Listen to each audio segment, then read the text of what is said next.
Hello everyone, welcome back to the channel. Today we got a couple of things going on. We're going to be reacting to the Dodgers-Nationals game last night. That's going to be first off the bat. And then we're going to be previewing tonight's Tampa Bay Rays and Houston Astros game at Minute Maid Park. And then tomorrow we will preview the championship series, both National League and American League. But for now, let's just hop right into it. Welcome back today. Hope everyone's having a good day. We're going to be talking about Dodgers Nationals here real quick. First of all, as a Brewer fan, it's hard to say this, but congratulations to the Nationals. Played a good game. Dodgers, boy, I did not see this coming at all. Walker Buehler pitched exactly how he needed to pitch for the Dodgers to win this game. He, excuse me, 6 2/3. 4 hits, 1 earned run, 7 strikeouts. I think if his pitch count is at around 90 or so, he stays in to finish the 7th. But he did what he needed to do. He did his job. Strasburg, he did okay. 6 innings, 3 earned runs, 7 strikeouts as well. Home run ball got to him tonight. But again, going back to the Dodgers pitching, Dave Roberts, I don't know what you're doing. I talked to a friend of mine. He's a Dodgers fan, and he just said same thing. Didn't know what he was doing. At first, I liked the move, bringing Kershaw in that situation, 2 outs, bottom part of the order, and he got out of it, which is great. But I don't know why Dave Roberts sends him out for the 8th. I don't understand why you do that. Kershaw gives up back-to-back home runs, tied at 3 both ways. I don't know why you'd bring Clayton Kershaw out for the 8th when you've got Kenta Maeda, Joe Kelly, Kenley Jansen. Dodgers have some good arms in their bullpen.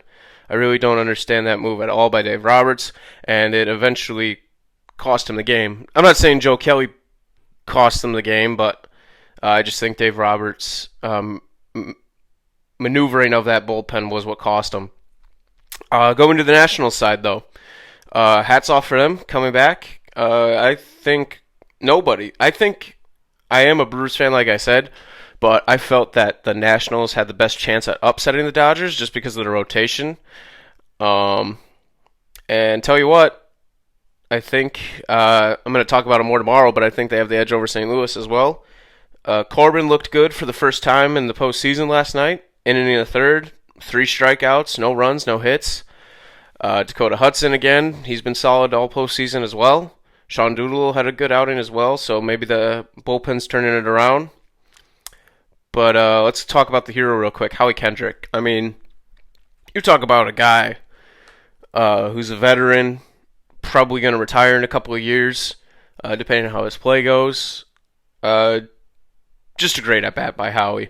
It really was. Just basically sitting on a fastball, launches it over center field to pretty much the dagger into the Dodgers season. It was a good game to watch. I think the NLCS is going to be fun to watch as well. But just an overall tough loss for the Dodgers. I think you can put it on Dave Roberts. Clayton Kershaw as well a little bit, as he hasn't done well in the postseason in the past. I mean, he's had his moments, he really has. But again, I don't see why you put him out there for the 8th. I think what should have happened was Kershaw comes in the 7th, finishes it out. Okay, good. But excuse me. But I think you go Maeda for the 8th, and then Kelly for the 9th, and I think you move on to the NLCS. I really do think that's what happens. But again, his ERA in the postseason is 4.43. That's not good.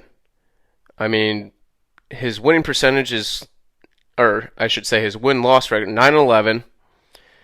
I mean, 78 earned runs, 24 homers given up in just 16 playoff series. And in 20 games, he's given up 24 home runs. That's not good. So, I mean, were we shocked by the back-to-back home runs that he gave up? Probably not. We probably saw it coming. I mean, that's just my take on it. Congrats to the Nationals. Now let's move on. Tampa Bay and Houston tonight. It's going to be at Minute Maid Park at 6:07 on FS1. The starters tonight: Tyler Glasnow and Garrett Cole. A rematch of Game 2, I believe it was. This will be a good game, I think. I think Glasnow is going to bounce back. I think he's going to pitch way better. I think Garrett Cole's going to pitch the same as he did in Game 2. I think the key for the Tampa Bay Rays is the home run ball. They had success with it at Tropicana Field in Games 3 and 4. Or, excuse me, Game 3. And I think that's going to be the edge for them. Garrett Cole doesn't really give up too many walks, doesn't give up too many hits. Excuse me. So I think the home run ball is going to be a factor for them. For Houston, I got to say, Houston's just got to be Houston. You know, their lineup is fantastic. Pitching's great. I think Garrett Cole, if he shuts down Tampa Bay, I think Houston only needs to score 2 or 3 runs. And I think with that lineup, Altuve, Springer, Correa, Alvarez, Bregman, I mean, Michael Brantley, Yuli Gurriel, I mean, that lineup is just stacked to the teeth with offensive power. I give the edge to Houston tonight. I think the final score will be Houston 3, Tampa Bay 1. I think Tampa Bay's 1 run will come off a solo shot probably early in the game. Before Cole has a chance to really settle in. And I think Houston goes on to face the Yankees in the ALCS. All right, I know the Astros Rays part was brief, but that's all. I really do think that's what's going to happen. I think it's going to be a quick game. I think it's going to be a well-pitched game. But I see Houston moving on. So we're running out about 7 minutes here, so I'm going to sign off. Yeah, we'll talk more tomorrow. Talk about the American League Championship Series and the National League Championship Series. We'll preview both of those for you, as Game 1 of the National League Series is tomorrow night, I believe, Friday. But yeah, if you enjoyed the video, be sure to leave a comment or a like, up to you. And I will talk to you guys more tomorrow. You can follow the Twitter down below, and we'll see you guys tomorrow.